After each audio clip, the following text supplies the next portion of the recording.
Olá! Hoje nós daremos continuidade à nossa série de exposições nos brados do Salvador sobre a cruz. Nós chegamos na metade. Hoje nós veremos o seu quarto brado, a sua quarta palavra, a sua quarta expressão. E veremos o que nós podemos aprender com base nela. A sua quarta expressão, o seu quarto brado, é a palavra de angústia, e nela Jesus exprime exatamente o horror e o terror que fora este momento. Muito embora alguns olhem para a cruz apenas como sinal e evidência do amor de Deus, e de fato lá é a maior prova de que Deus amou o homem ao ponto de entregar o seu filho por ele, não é de menor importância a sua justiça e o seu juízo que são manifestados ali.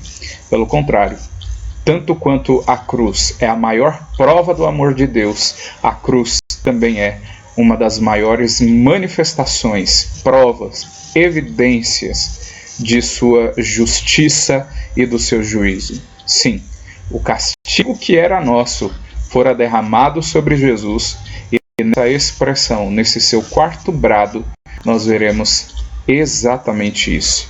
Veremos a palavra de angústia do nosso Salvador, mas que também tem muito a nos ensinar sobre o seu próprio caráter e o caráter da Trindade Santíssima. O nosso texto base é o Evangelho de Mateus, capítulo 27, verso de número 46. Mateus 27, 46, que nos diz: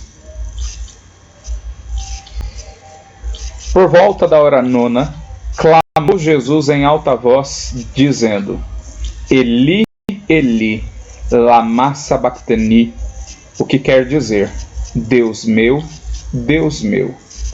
por que me desamparaste? Oremos. Pai, em nome do Senhor Jesus, nós queremos suplicar a Tua graça nesse momento para que o Senhor ilumine as nossas mentes, a fim de que nós possamos compreender aquilo que a Tua palavra tem a nos ensinar. O nosso coração seja de fato um solo fértil e produtivo, aonde a santa semente do Senhor seja lançada e possa germinar e produzir frutos para a glória do Teu nome. Clamamos a Ti nesse instante, no nome bendito de Jesus. Amém. Meus irmãos, a exemplo de tudo que nós vimos até aqui, e em cada uma das palavras, sempre acabo citando, se não no começo, mas no meio da nossa exposição, que a cruz não foi um acidente de percurso, e categoricamente tudo que acontece na cruz, todos os brados do Salvador, são o cumprimento da palavra de Deus em algum aspecto, seja de maneira direta por meio de profecias, seja a ilustração dos seus ensinos durante o seu ministério terreno. E neste momento nós não estamos diante de uma exceção à regra, diante de uma situação que destoe do que nós já vimos até aqui. De fato, o que o Salvador exprime no momento em que ele faz este seu quarto pronunciamento, no momento em que ele dá este seu quarto brado, é o cumprimento também de uma profecia. O livro dos Salmos, capítulo 22, melhor dizendo, o livro dos Salmos, o número 22, considerando que os Salmos é um livro de cânticos e orações, o livro do Salmo número 22 vai trazer uma revelação, vai trazer uma profecia davídica a respeito deste momento do Salvador, que é uma análise que o salmista Davi faz a respeito da sua história, do seu sofrimento, partindo também desta pergunta que o Salvador fez na cruz: Deus, por que me desamparaste? Portanto, até mesmo esta angústia do Senhor Jesus é o cumprimento da profecia, mostrando-nos que o seu sofrimento categoricamente é previsto por Deus, e não apenas previsto como se Deus estivesse vendo por antecipação ou presumindo que iria acontecer, mas o sofrimento foi decretado por Deus. Basta nós olharmos para Gênesis 3, 15, nós veremos que a serpente foi dada a ela, Satanás, o dragão, a antiga serpente, o direito e o poder de ferir o calcanhar da semente da mulher, e é a cruz o cumprimento daquela profecia. E é exatamente agora, no momento em que o Salvador dá o seu quarto brado, que surge em cores vívidas e reais para nós o cumprimento daquela profecia. A serpente havia ferido o calcanhar do Salvador e agora ele estava sentindo todo o peso, não dos seus próprios pecados, mas dos pecados dos eleitos de Deus que fora derramada sobre ele. Por isso, Jesus brada dizendo: Eli, Eli, lama sabachthani, que quer dizer: Deus meu, por que me desamparaste? É interessante, meus irmãos, porque quando nós estamos numa terra estrangeira, de outro idioma, não apenas estrangeira, mas com outro idioma, existem momentos em que a mais dura das dores e também as sensações mais positivas a maioria das pessoas buscam falar no seu idioma natural, para exprimir alguma coisa, para tentar manifestar por meio das palavras aquilo que realmente estão sentindo. Nem sempre expressões idiomáticas têm traduções. Basta nós vermos, por exemplo, que a palavra saudade em português não existe um equivalente em termos de tradução em alguns idiomas. É uma palavra que existe na língua portuguesa, na língua lusófona, principalmente a língua portuguesa falada no Brasil, mas que não tem a sua tradução em outros idiomas. E no caso de Jesus, ele poderia falar em grego, ele poderia falar na linguagem usada, né, pelo Império Romano, a linguagem oficial do Império Romano, mas Jesus exprime este seu brado na sua língua materna, considerando aí o seu nascimento hebreu, o seu nascimento entre os judeus. E essa expressão do Salvador trazem para nós a chocante importância, estarrecedora miséria e profundo mistério do que estava acontecendo ali naquele instante. Não há como nós tentarmos imaginar plenamente o que estava acontecendo com Salvador ali, porque as suas palavras apontam a importância daquele momento, apontam como ele assumiu a miséria humana e como ele recebeu em si aquilo que era nosso e que nós merecíamos, mas ao mesmo tempo nos deixa sem entender plenamente o que é que estava acontecendo ali. Tanto que o texto, dentro do seu contexto, vai dizer que houve trevas na terra durante 3 horas para aquele momento. Depois de 3 horas de trevas total, em que o meio-dia tornou-se meia-noite, é que o Salvador bradou esta expressão, dizendo e perguntando a Deus: por que me desamparaste? E existem aqui então algumas considerações a serem feitas com base neste brado do Salvador. Primeiro de tudo, aqui vemos a enormidade do pecado e o caráter do seu salário. Nós vivemos em dias em que a verdade é relativa. A nossa sociedade, a nossa era acabou com os absolutos e tudo é relativo, depende do ponto de vista, depende de quem está falando, depende de quem está ouvindo e do que está sendo analisado.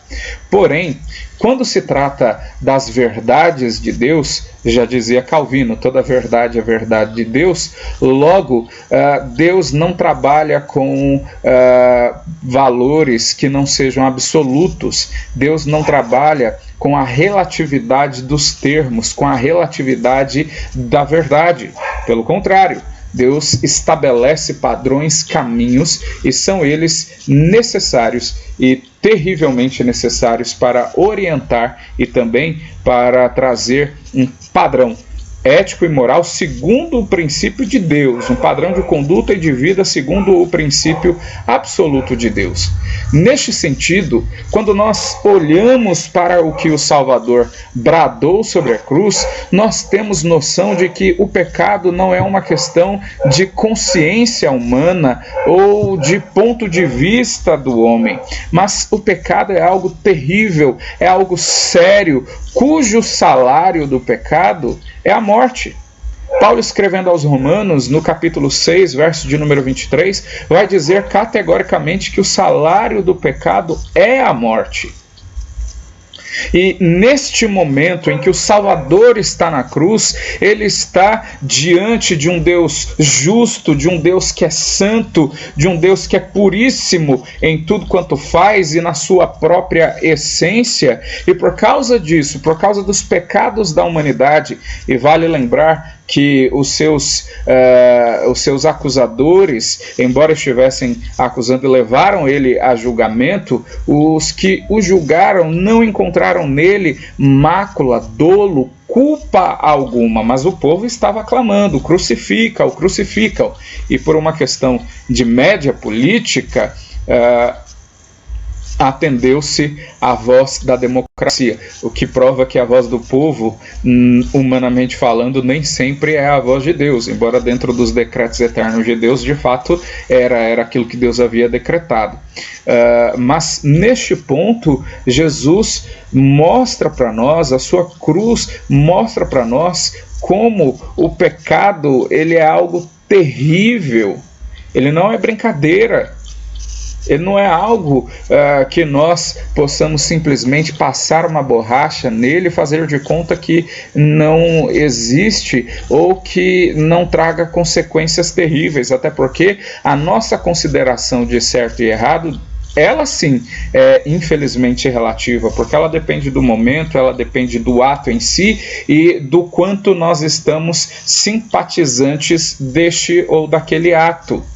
Porém, a Bíblia nos revela que o salário do pecado é a morte e independente do tipo do pecado, independente da natureza do ato pecaminoso, o salário dele é a morte. E Cristo estava na cruz justamente por isso, porque o salário do pecado é a morte. É por isso que o profeta Isaías, no capítulo 59, verso de número 2 do seu livro, vai nos dizer o seguinte: mas as vossas iniquidades fazem separação entre vós e o vosso Deus, e os vossos pecados encobrem o seu rosto de vós, para que vos não ouça. O nosso pecado, a nossa iniquidade, causam separação entre nós e o nosso Deus, e era exatamente isso que Cristo estava experimentando, esta ausência, esta separação. Quando nós olhamos para os sacrifícios no Antigo Testamento, os sacrifícios para a remissão de pecado, o sacrifício deveria ser oferecido no meio do arraial, mas o animal deveria ser queimado fora do arraial. Quando nós olhamos para o tratamento que as Escrituras trazem para o leproso, e lembrando que naquele contexto o homem leproso era a ilustração do homem pecador, a lepra era a ilustração do pecado.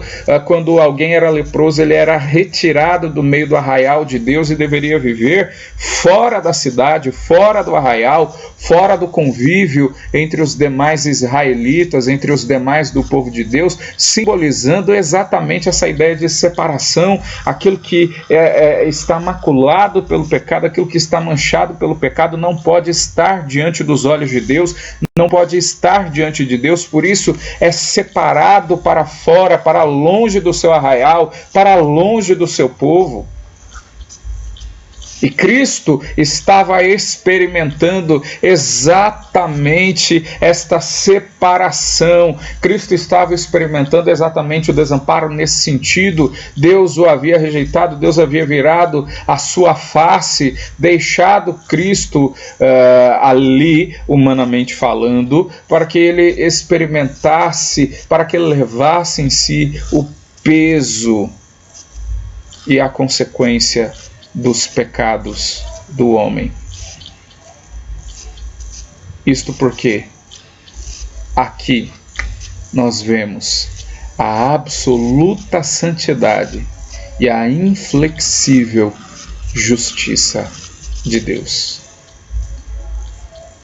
Levítico 11:44, a parte final do verso vai dizer: sede santos, porque eu, o Senhor, sou santo.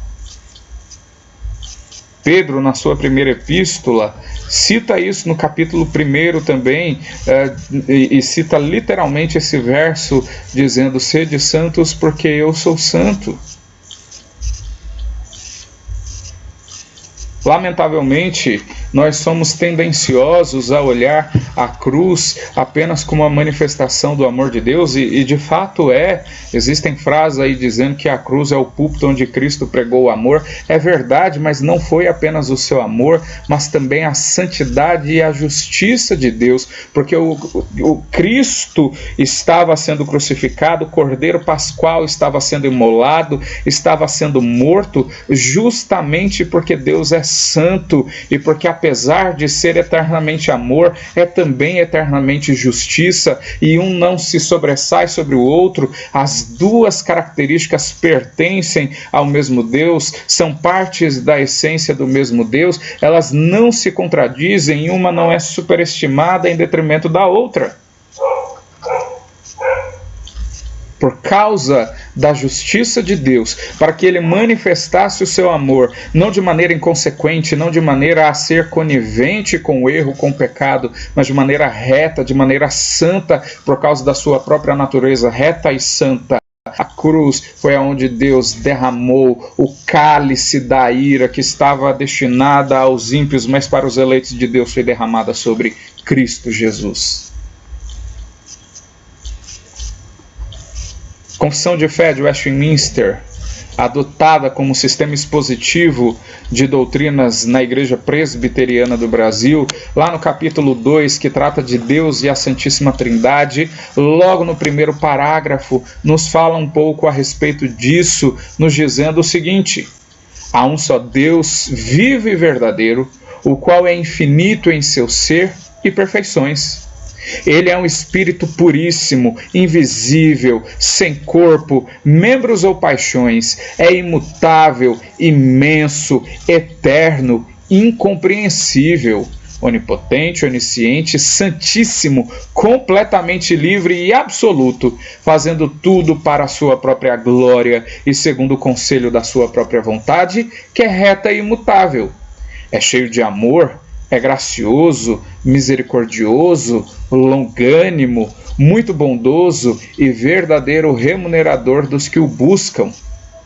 E, contudo, justíssimo e terrível em seus juízos, pois odeia todo o pecado.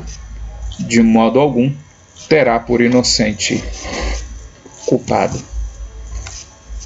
É justamente porque Deus é justíssimo, terrível em seus juízos, e não tem por inocente o culpado, que Cristo ali experimenta o horror de ser desamparado por Deus, porque sobre ele estava o castigo daqueles que mereciam ser castigados, daqueles a quem o Deus Todo-Poderoso, que é terrível em seus juízos, derramou o seu juízo sobre Cristo.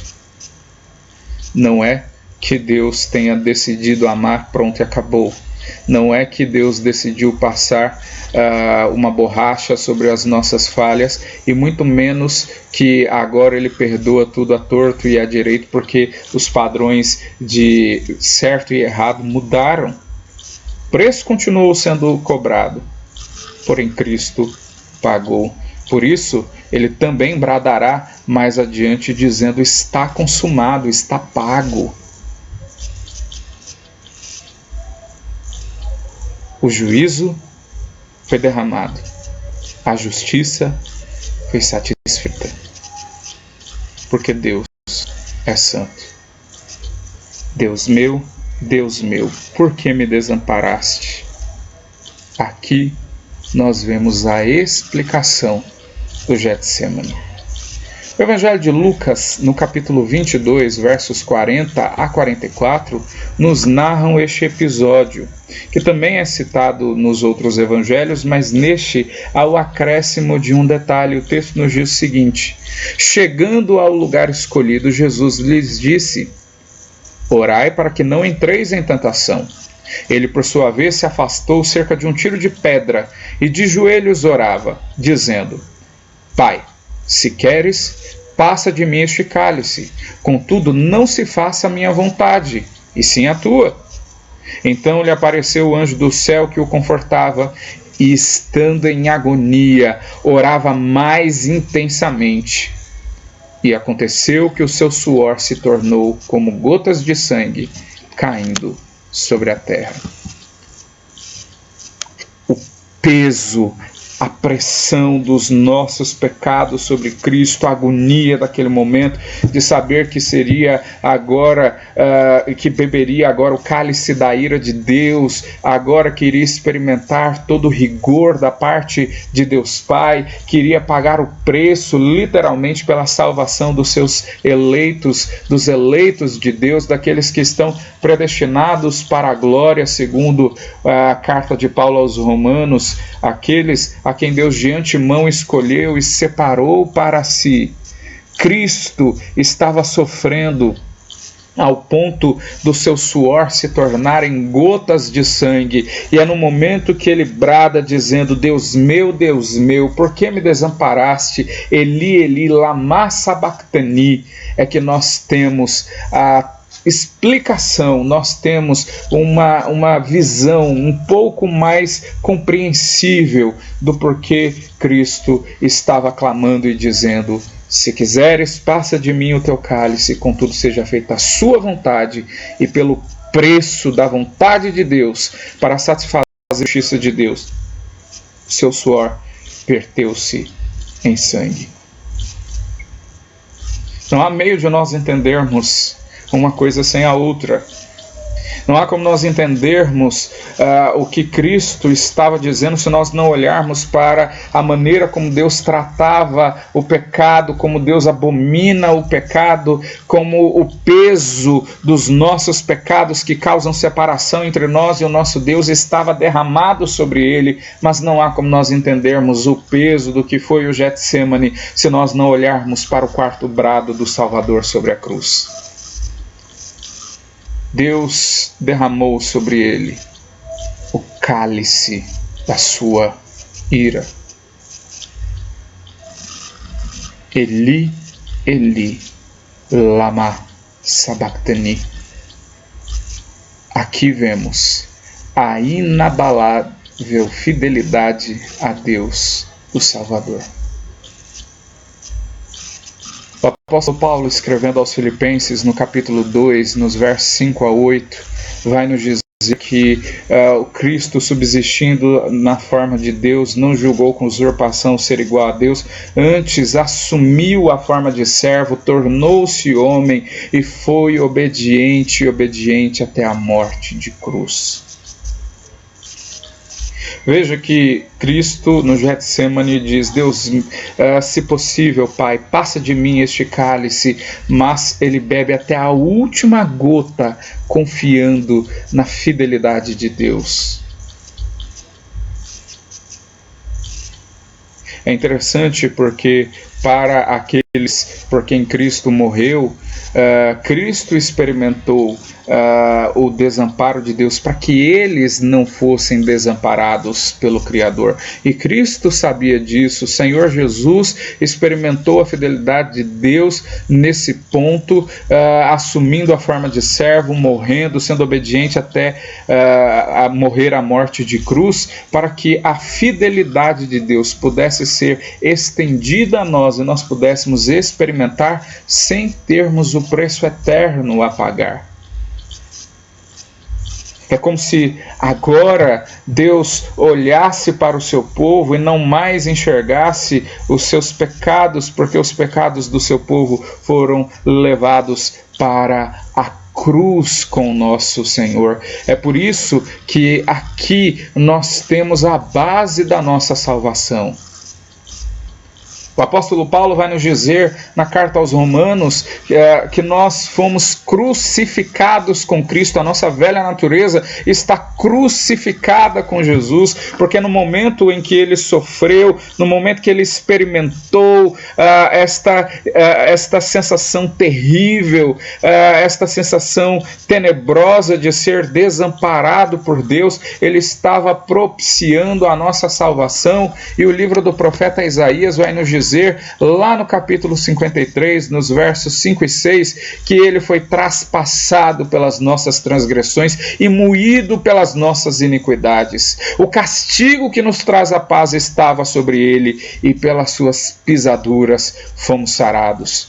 Todos nós andávamos desgarrados como ovelhas, cada um se desviava pelo caminho, mas o Senhor fez cair sobre ele a iniquidade de nós todos.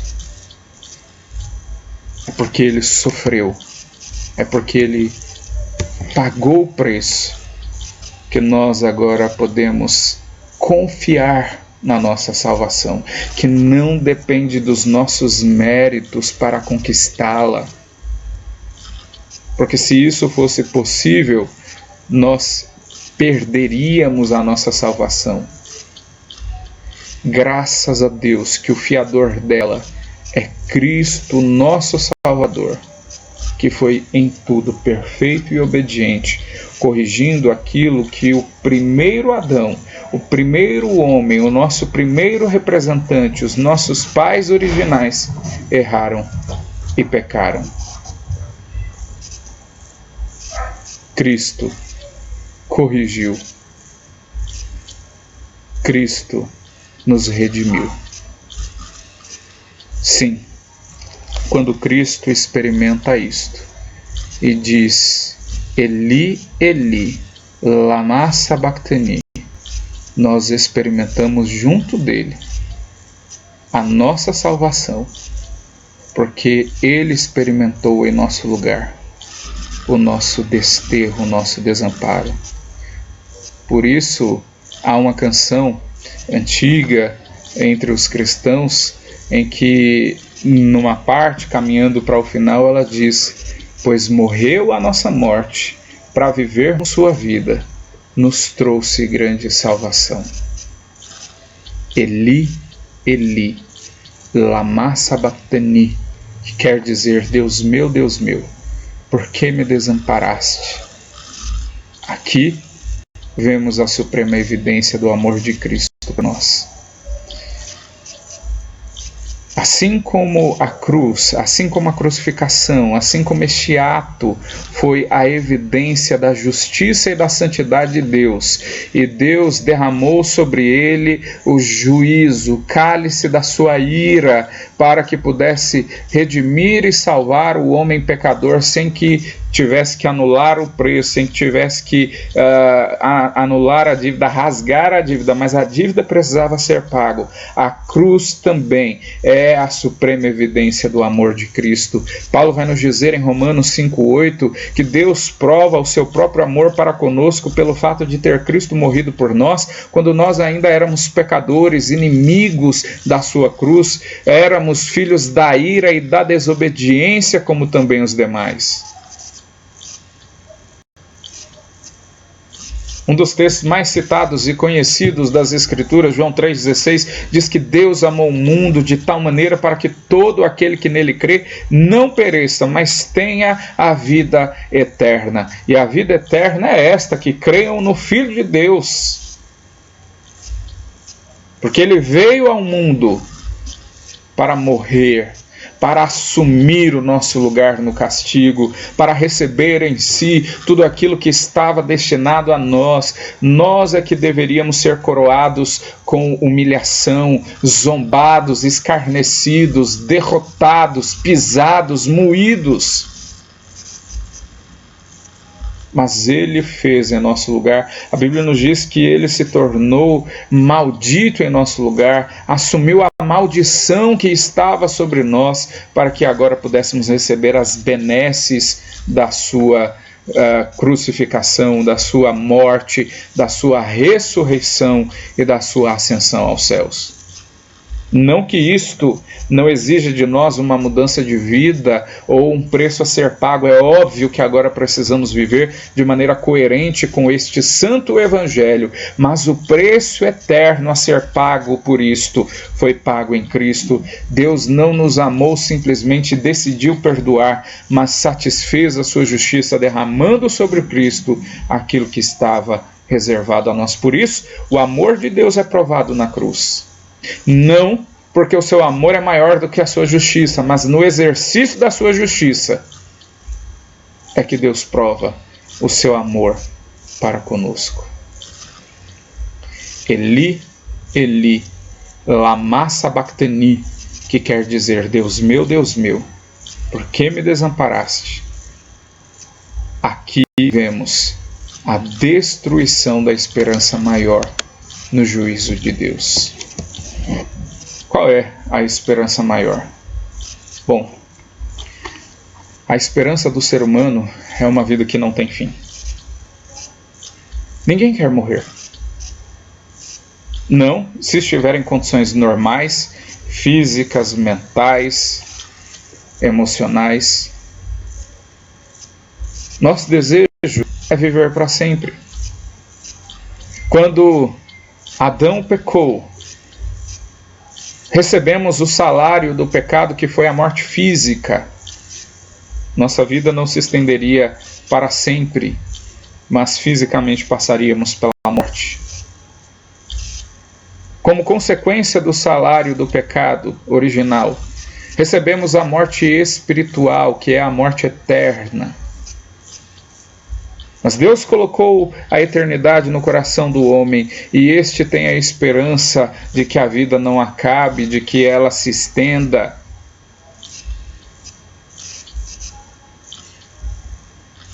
Que ele possa viver satisfazendo os desejos do próprio coração, satisfazendo a sua própria vontade, cedendo aos seus desejos, vivendo como quer, do jeito que quer. Afinal de contas, cada cabeça a sua sentença. É isto que o ser humano sonha, planeja, deseja e se entrega ao longo da sua vida a fazer. Porém, é quando Cristo brada que nós vemos que isto tem fim, que isto acaba, que inevitavelmente o homem encontrar-se-á com o seu Criador, que o homem estará na presença do seu Criador, e aqueles por quem Cristo morreu, Cristo recebeu a ira de Deus, bebeu até a última gota do cálice da ira de Deus, para que pudessem experimentar a benesse, o gozo da parte de Deus. Mas para aqueles que não foram alcançados por esta graça, estes receberão em si o cálice da ira de Deus, cálice sem mistura, segundo o livro do Apocalipse.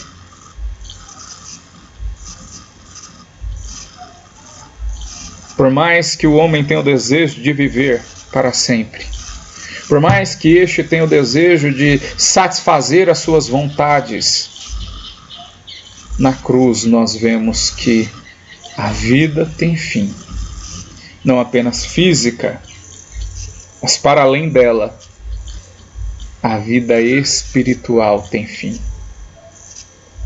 É por isso que o autor de Eclesiastes vai dizer aos jovens: alegra-te, jovem, nos dias da tua mocidade, lá no capítulo 11. Satisfaça os desejos do teu coração.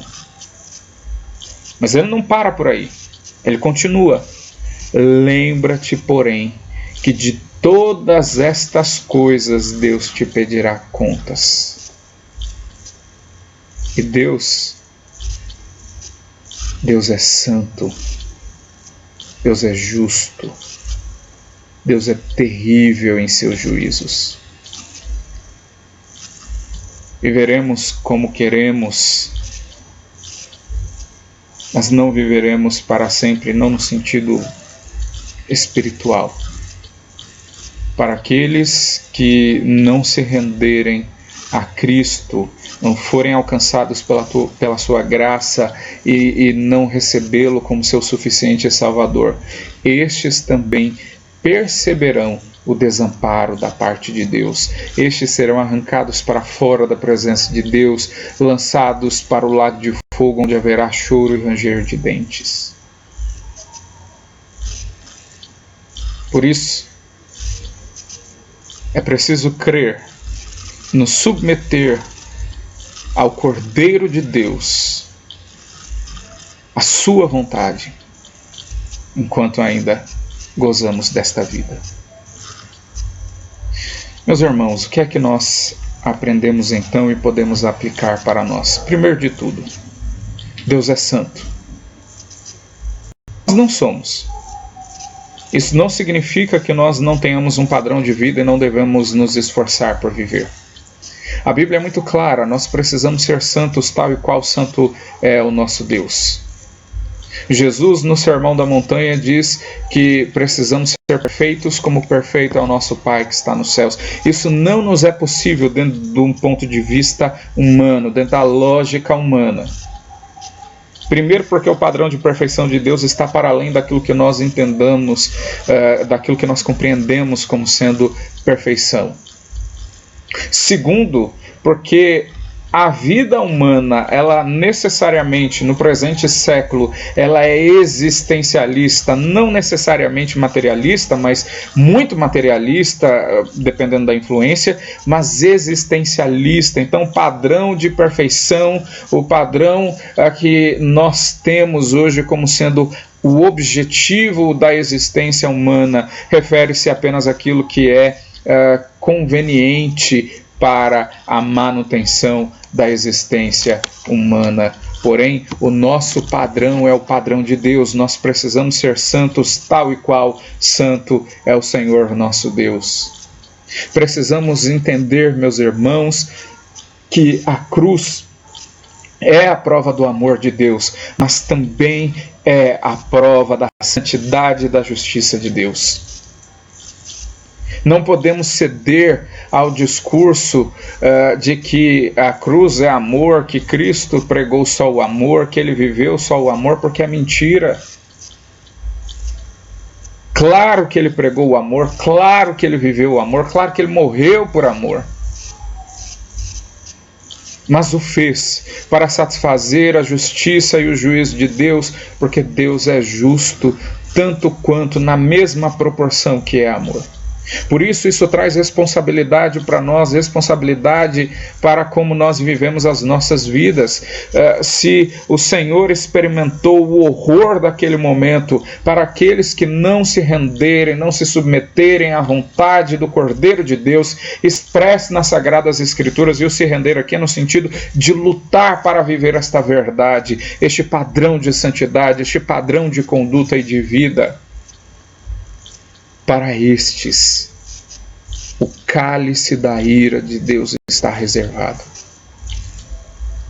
Não é que não houve para os eleitos, para os santos de Deus. Houve, mas quem bebeu foi Cristo.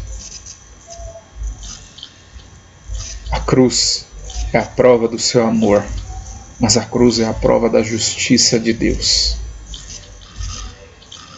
A cruz é a base da nossa salvação. Não somos salvos porque somos bons. A Bíblia é muito clara em dizer que não somos. Não há um justo sequer, não há quem busque a Deus, todos a uma nos extraviamos. O que existe em nós é um desejo de oposição a Deus, é querer fugir da presença de Deus, é não querer ter comunhão com Deus dentro dos padrões que Deus estabeleceu. Isso é o que nós temos de maneira natural. Por isso, a base da nossa salvação não é uma bondade moral, a base da nossa salvação não são as nossas obras, é a cruz do Calvário, é aquilo que Cristo realizou, é a obra que Ele fez na cruz. Esta sim é a evidência do seu amor. E se nós não nos rendermos à cruz, nós vamos encontrar o fim da maior esperança. A Bíblia nos diz que quem quiser ir a Cristo deve negar a si mesmo, tomar a cruz e segui-lo. Se nós nos ocuparmos e nos preocuparmos simplesmente de satisfazer os desejos do nosso coração e viver do jeito que nós queremos, do jeito que nós achamos justo e certo, a cruz é a evidência de que isto não funciona, porque vamos experimentar o desamparo de Deus. É para que nós vivamos segundo o padrão dele, como ele estabelece em sua palavra. Porque é o momento em que encontraremos com o Cordeiro. Vem. E quando este momento chegar, nós não vamos fugir, nós não vamos justificar os nossos atos. Para os salvos, a justificação se deu na cruz de Cristo. Para os perdidos, não há justificativa. Eli, Eli, lama sabachthani. Deus meu,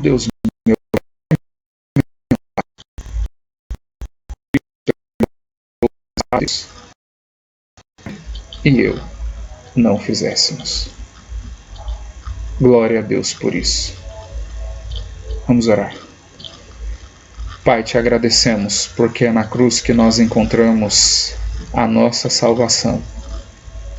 Livra-nos, ó Deus, de experimentarmos naquele dia o cálice da ira do Senhor e dá-nos condições de vivermos, ó Deus, submetidos à autoridade do Teu Cordeiro, entendendo que o Senhor é justo, é santo e que nós precisamos ser santos e que nós precisamos nos submeter à Sua justiça para experimentarmos do Teu amor.